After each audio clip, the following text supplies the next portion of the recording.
Ceratoplastia endotelial da membrana de DCM, o DMEC. Hoje nós vamos falar sobre como surgiu essa inovadora, disruptiva e revolucionária técnica de transplante para que você, médico oftalmologista, consiga utilizar toda essa informação a seu favor. Ao longo da história, diversos médicos auxiliaram no desenvolvimento final dessa técnica. Esse é o caso do Dr. Tillett, que em 1956 fez um tipo de transplante endotelial, e do Dr. Barraquer, que na década de 60 utilizou um microcerátomo para auxiliar na confecção de um botão lamelar posterior. Esses médicos nutriam uma importante vontade de melhorar as técnicas disponíveis para que os pacientes pudessem voltar a enxergar, a mesma vontade que eu e você que está assistindo esse vídeo partilhamos hoje. Um avanço incrível na técnica ocorreu quando Meles e colaboradores, em 98, realizaram aquilo que o Dr. Terry iria chamar de DLAC, Deep Anterior Lamellar Keratoplasty. Nessa técnica, por via intraestromal, fazia-se o botão, e da mesma forma, o leito para a inserção deste botão. Foi nessa técnica ainda que se realizou a fixação desse botão pela primeira vez com uma bolha de ar. Pela dificuldade, essa técnica não teve aceitação ampla. Pense bem, antes disso, esse botão era fixado de outra maneira. E com esse avanço, a bolha de ar permitiu com que esse botão fosse centralizado de uma melhor maneira e ficasse fixo na posição que você gostaria.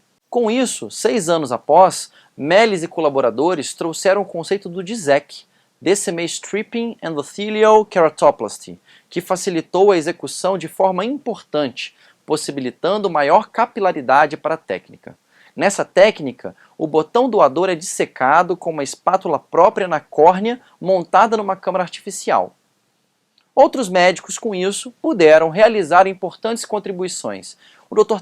Price, por exemplo, inseriu o conceito da DCM-Torrex, e o Dr. Gorovoy, utilizando o microcerátomo, demonstrou uma técnica de confecção do botão de forma automatizada. Muitos médicos, vocês estão vendo, puderam contribuir para essas diferentes cirurgias de transplante endotelial, sempre com essa vontade de melhorar, de trazer a melhora para o paciente, e com isso facilitar para dar mais capilaridade, para que essa técnica fosse usada por mais médicos. Até aí já tínhamos uma ajuda e tanto, com uma técnica nova e reprodutível, que inclusive apresentava menor taxa de rejeição, no caso estou falando do DSEK, mas então, em 2008, Meles e colaboradores revolucionaram mais uma vez com o conceito do DMEC, agora sim o DMEC. Bem mais fino que o DSEK, que continha somente as últimas 2 camadas da córnea doadora, de 10 a 15 micras, pasme, 10 a 15 micras, e preparada como uma forma de DCM-Torrex a partir da córnea doadora. Com isso, nós cirurgiões oftalmológicos tivemos acesso a uma cirurgia muito eficiente, capaz de, com baixíssimas taxas de rejeição, trazer um ótimo resultado óptico. Porém, claro, nem tudo são flores, e essa técnica tem uma curva de aprendizado difícil.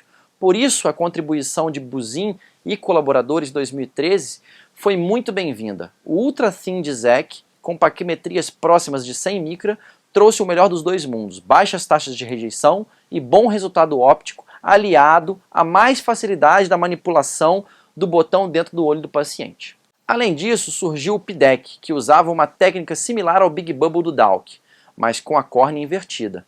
E com isso separava, além da DCM e endotélio, também a pré-DCM. Essa cirurgia trouxe a vantagem de que, no botão doador, além do endotélio e da DCM, havia também a pré-DCM. E surgiram também o FEDMEC e o FDMEC, que trouxeram o uso do Exmer e do laser de femtosecond para o mundo do DMEC. Hoje temos ainda variações como o MDMEC, o QuarterDMEC e o MiniDMEC, que personalizam e aumentam a eficiência da distribuição da córnea. Este e muitos outros assuntos sobre transplante de córnea você vai encontrar aqui. Também estamos no YouTube, Facebook e TikTok. Toda semana um vídeo novo. Semana que vem falaremos sobre as indicações dessa cirurgia. Forte abraço!